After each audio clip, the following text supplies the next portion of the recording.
Hola chicos, buen día, ¿cómo están? Tenemos varios puntos para hablar en este video. De todas maneras voy a tratar de no hacerlo tan extenso, lo prometo. Nos había quedado pendiente comentar, ¿sí? Aunque sea de manera rapidita, los dos cuentos que ustedes tenían que analizar en el trabajo que me entregaron, que era El almohadón de plumas de Horacio Quiroga y Continuidad de los parques de Julio Cortázar.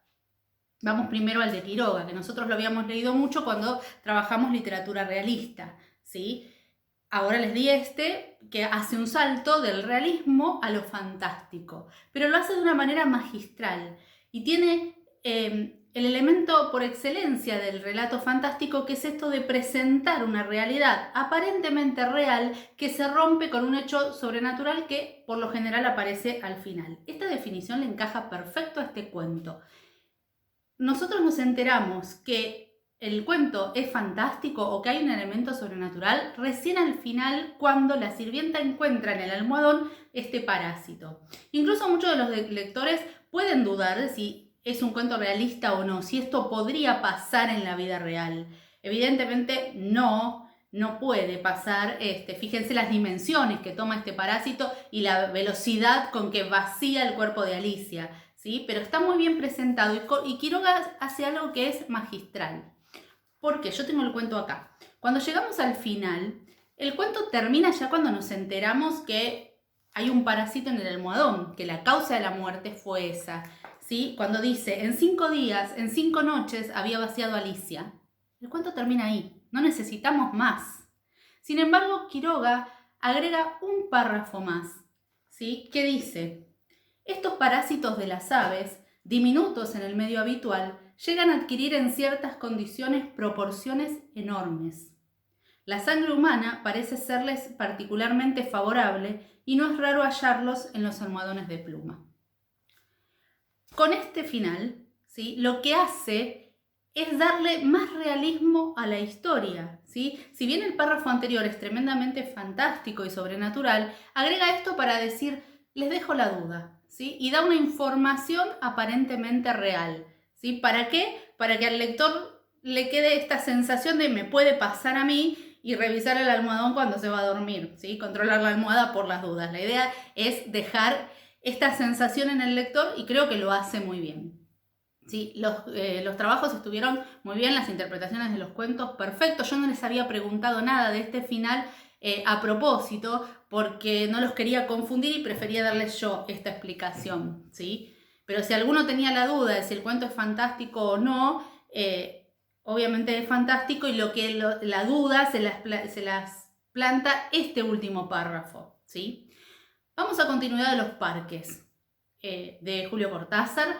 Mucho más difícil el cuento, más complejo, más corto porque es una hojita sola, pero es bastante complejo de entender. Igual por lo que leí, lo entendieron. Yo no sé si alguno tuvo que recurrir a internet para terminar de cerrar esta historia, pero estuvo muy bien. Los trabajos estuvieron muy bien, sobre todo la explicación del título, que es complejo también, pero en esto solo me voy a detener para no hablar demasiado. ¿Por qué continuidad de los parques? Ustedes fíjense que este lector se sienta a leer frente al parque, y lo que sucede en la novela resulta que después estaba sucediendo al extremo del parque. Y ese parque es el que cruzan los personajes de la novela, que terminan siendo lo que los van a asesinar a él. ¿Sí? Complejo.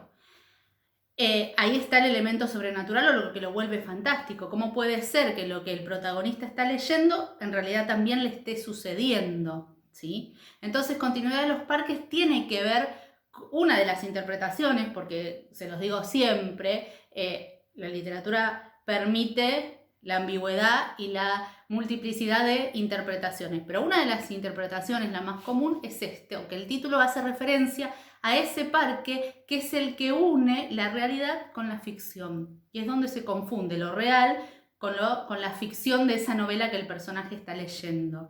Que el sillón sea verde tampoco es casualidad, ¿sí? Tiene que ver con la continuidad de ese parque, que continúa en el sillón verde donde ese protagonista está leyendo esa novela, ¿sí? Y obviamente, bueno, el elemento fantástico es esto de no poder diferenciar qué es la realidad, qué es la ficción, y que eso fue la manera que encontró Cortázar de definir a alguien que se compenetra tanto en la lectura que no puede distinguir su realidad de la ficción, porque son una misma cosa. ¿Sí? Es el mensaje escondido atrás de esta historia, o la temática, si quieren, de esta historia, es esto. Un personaje tan compenetrado en su lectura que no puede distinguir qué es realidad y qué es ficción. ¿Sí? Bueno, hasta ahí el análisis de los cuentos. Después les di material de Julio Cortázar, para que conocieran un poco más su escritura, poesías, capítulos sueltos de Rayuela. Les hablé, les mandé audios larguísimos explicándoles, no se asusten que no voy a volver a eso, porque los audios están ahí.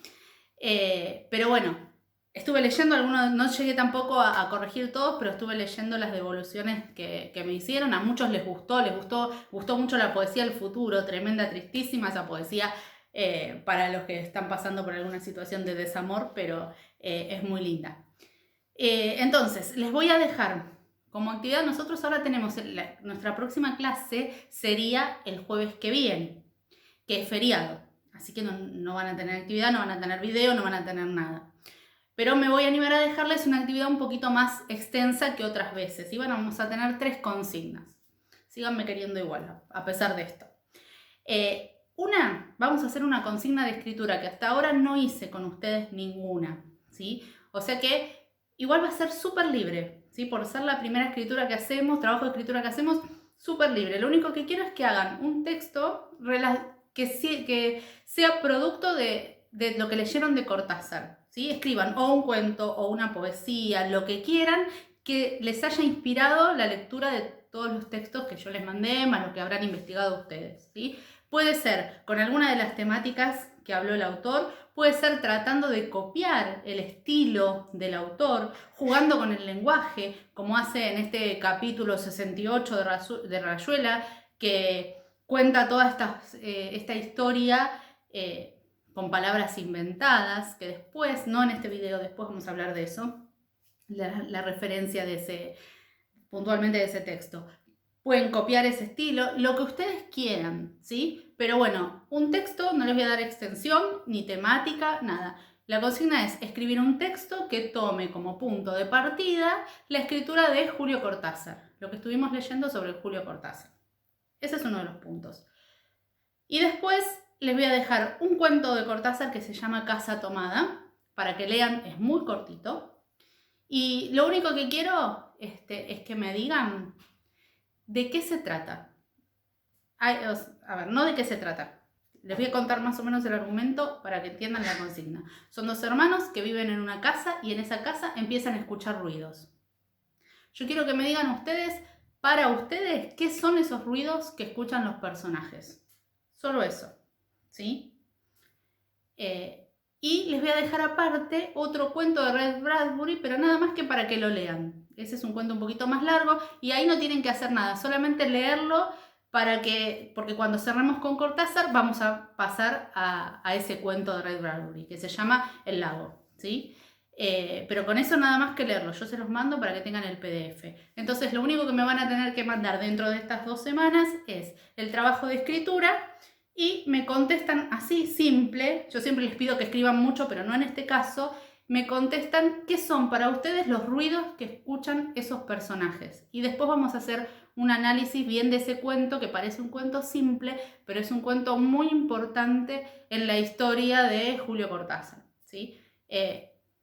Eso por ahora, y cualquier duda que tengan, nos encontramos por el grupo de WhatsApp o por Classroom. Yo ahora les voy a dejar las actividades en Classroom para que ustedes me puedan entregar todo por ahí.